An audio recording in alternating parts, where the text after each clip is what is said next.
The Qur'an is the word of Allah subhanahu wa ta'ala. A person's got to realize that in order for you to hold the word of Allah subhanahu wa ta'ala, the miracle that was given to Rasulullah sallallahu alayhi wasallam and to this ummah, again, you yourself have got to work on your relationship with the Creator.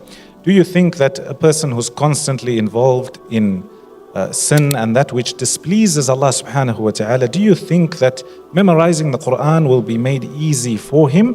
It may not. So you've got to work on that relationship with the Creator Himself. That's point number one. Point number two is hifth and memorization, in my opinion, is repetition. The more you repeat, the more you're able to gather the verses of Allah subhanahu wa ta'ala. And sometimes we hear of people, or we think when somebody tells us, repeat the verse 10 times, 20 times, 30 times, we think it's too much.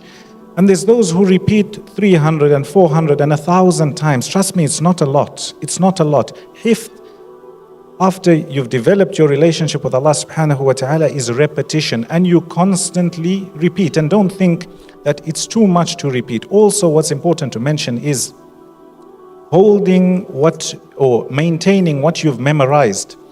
At times a person may be made to forget due to, some of the scholars mention, sin, or at times it's human nature.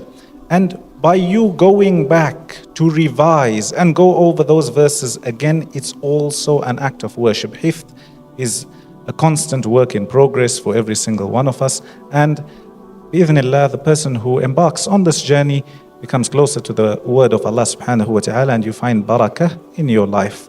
So, Allah subhanahu wa ta'ala grant us all the ability to be huffaz and to practice upon what we memorize. At times people may have memorized the Qur'an, however they don't know, or they're unable to extract one lesson from what they've memorized.